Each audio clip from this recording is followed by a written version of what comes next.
As duas prisões de José Dirceu.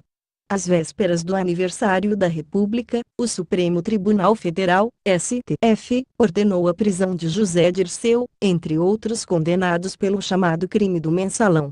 Ao se apresentar na sede da Polícia Federal em Brasília, o ex-dirigente máximo do Partido dos Trabalhadores, PT, ergueu o punho cerrado, repetindo, assim, o gesto que ele próprio fizera, algemado, antes de embarcar, em setembro de 1969, num avião da Força Aérea Brasileira, FAB, que conduziria para o México os militantes de esquerda trocados pelo embaixador norte-americano, sequestrado pela guerrilha antiditatorial brasileira. Mas o José Dirceu preso em 2013 não é senão uma caricatura daquele de 1969. O gesto permaneceu, mas o homem mudou, e muito. Dirceu fora preso em 1968, em Ibiúna, interior de São Paulo, quando da fracassada tentativa de realização do 30º Congresso da União Brasileira dos Estudantes, UNE. Trocado pelo embaixador norte-americano, foi banido do país e buscou asilo em Cuba. Corajosamente, voltou em 1971, no fastígio da ditadura empresarial militar, e viveu aqui clandestinamente por cerca de 8 anos, tendo retornado a Cuba nesse meio tempo para fazer uma cirurgia plástica que melhor o disfarçasse dos gendarmes brasileiros. Com anistia, em 1979, assumiu sua verdadeira identidade e se engajou na formação do PT. Dirceu foi, assim, um dos responsáveis pela construção daquela que foi, durante aproximadamente uma década, uma poderosa ferramenta política de luta do proletariado brasileiro. Portador de distintas concepções programáticas, reformistas e revolucionárias, grosso modo, mas unificado em torno das práticas cotidianas, o PT desempenhou na década de 1980 o papel de condutor e organizador político das lutas dos trabalhadores do país. Fiel ao seu nascedouro, o partido era alimentado e alimentava as principais mobilizações operárias do país, carregando sempre as bandeiras da independência de classe dos trabalhadores e do fim da ditadura militar, 1964-1985.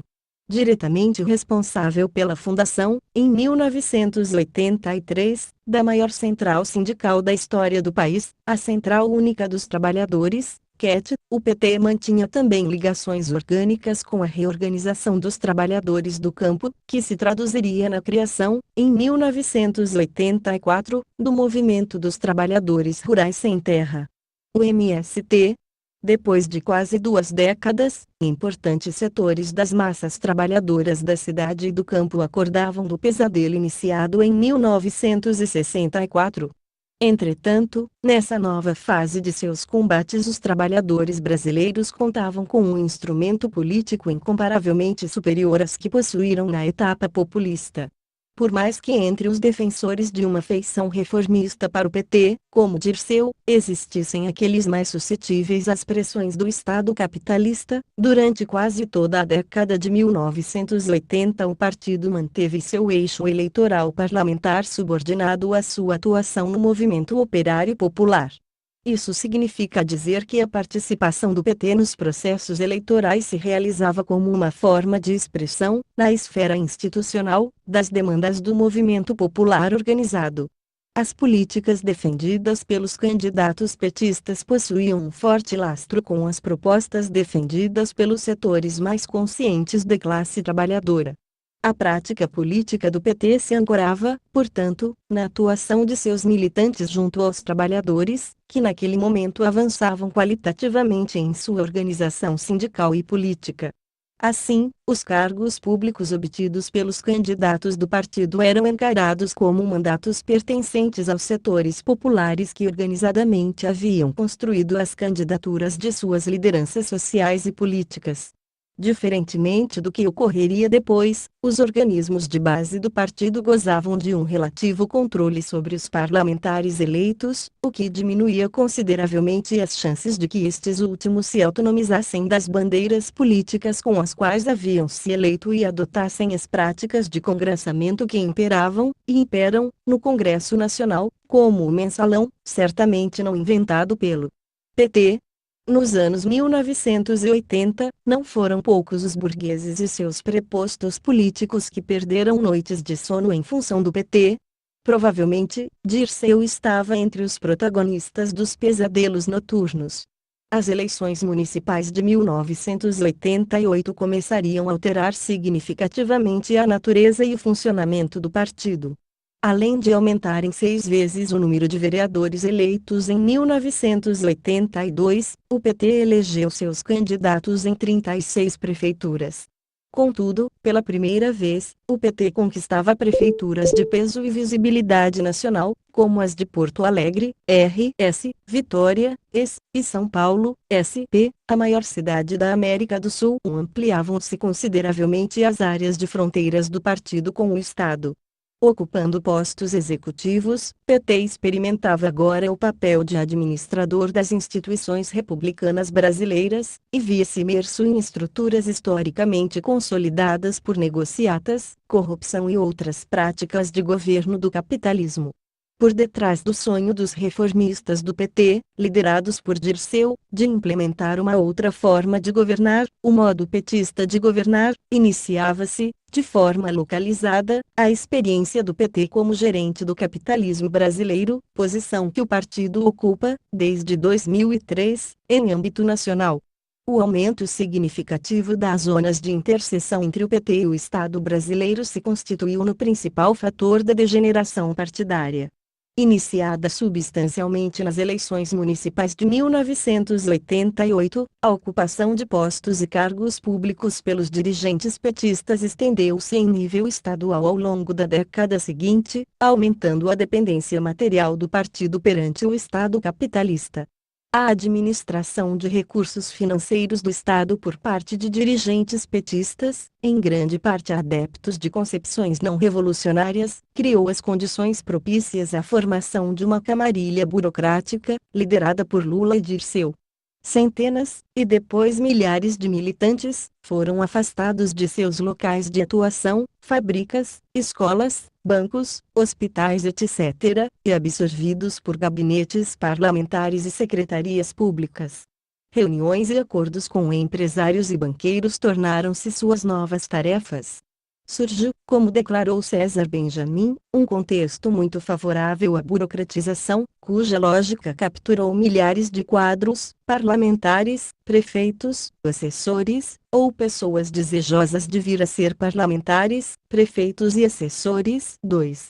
O aumento de arrecadação do partido, acarretado pela sua imbricação com as instituições estatais, contribuição dos parlamentares, doações burguesas etc., ao mesmo tempo em que proporcionava uma extensão e maior eficácia das tarefas cotidianas da militância, deixava muito claro de onde provinham os recursos que permitiam esse salto organizativo.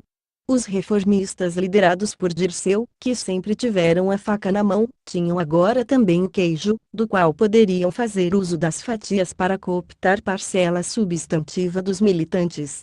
Na disputa entre revolucionários e reformistas no interior do PT, os últimos começaram a adquirir, a partir de 1988, as condições materiais que lhes proporcionariam, em breve, a vitória final. Colhiam os frutos, sozinhos e seu modo, dos faustos eleitorais construídos por toda a militância no dia a dia junto à classe trabalhadora. Somaram-se a essa inserção do partido no aparato estatal brasileiro outros aspectos que contribuíram para a inflexão política sofrida pelo PT, os quais, por razões de espaço, não poderemos discutir aqui. 3. Em 1992, um PT já significativamente adulterado em relação ao seu conteúdo original enfrentaria seu primeiro grande teste político.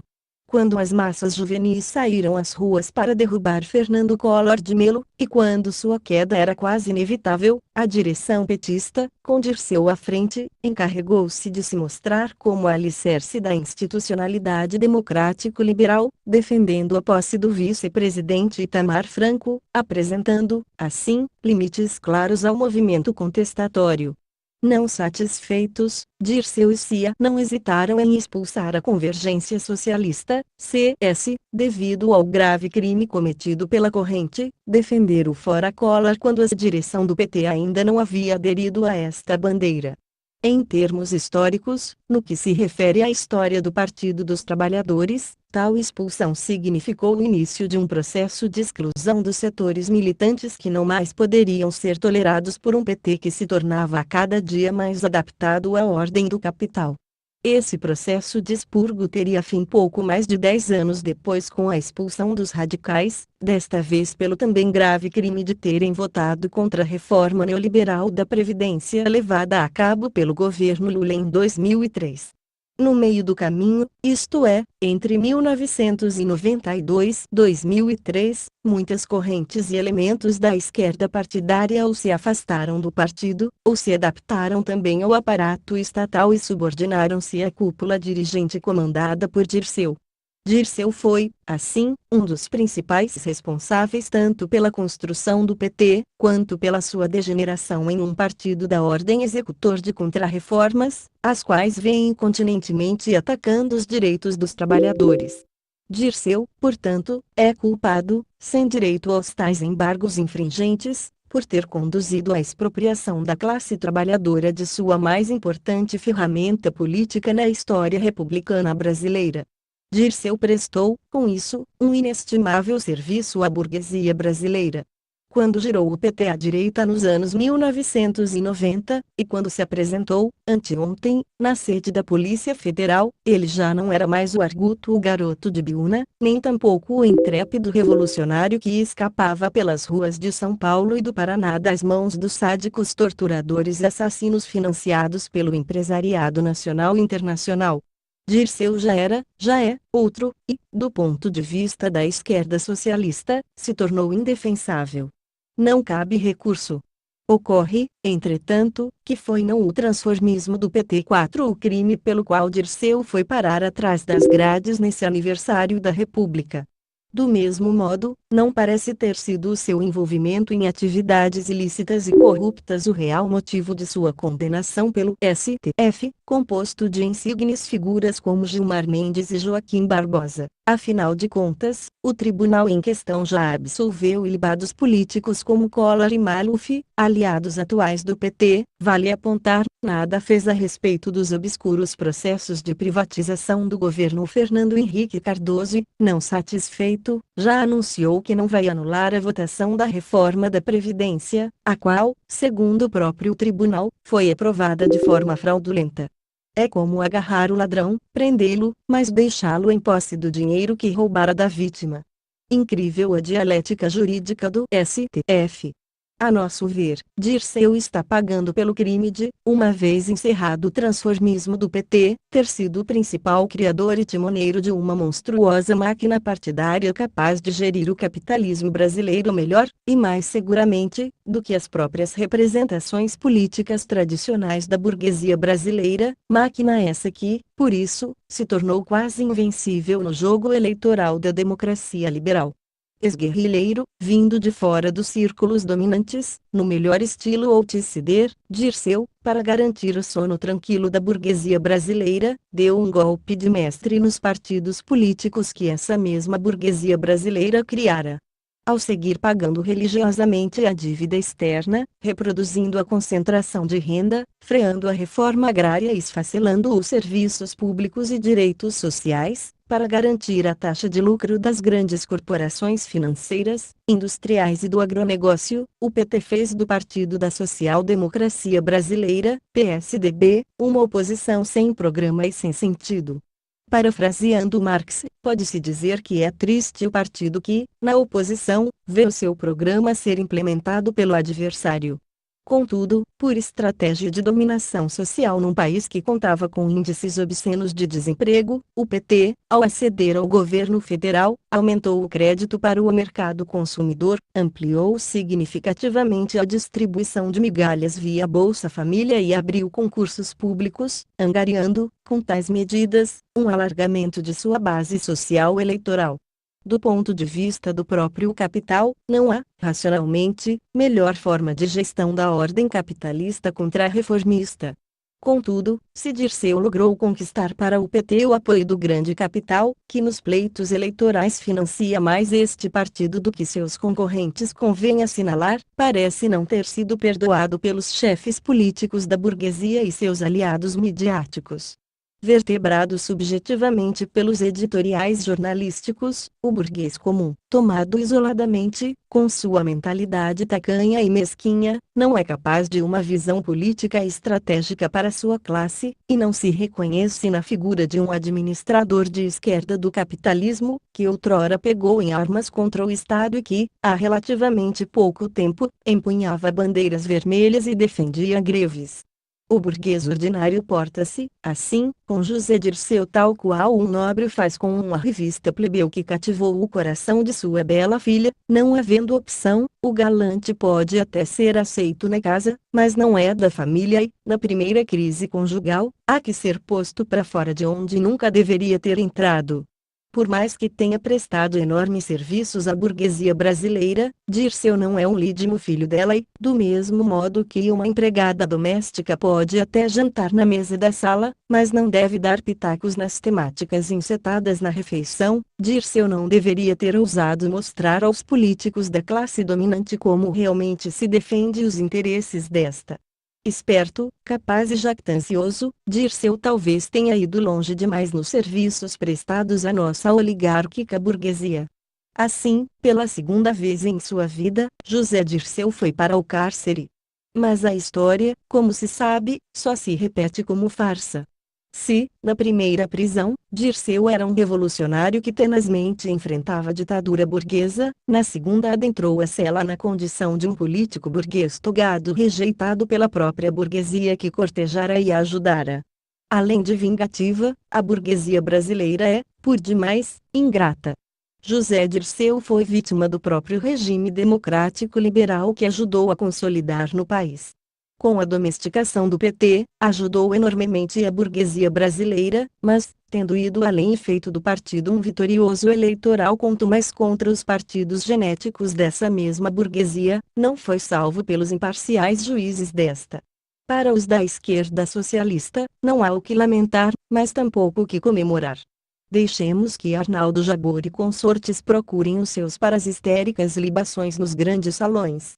Os anseios de justiça de uma classe trabalhadora traída por Dirceu não podem ser realizados pelo mesmo STF que encerrou, pela chantagem, a greve dos professores do Rio de Janeiro, e que, dia sim, dia não, põe em liberdade figuras como Daniel Dantas e o assassino de Dorothy Stang. Os nossos desejos não podem ser confundidos com os de outrem, sob pena de perdermos nossa própria identidade. Não pode haver substitucionismo político-jurídico nesse caso. Regozijar-se com a punição de um inimigo pelas mãos de outro, quiçá pior, não é senão alimentar uma reacionária sanha inquisitória que, ao fim e ao cabo, pode nos ter como alvo principal.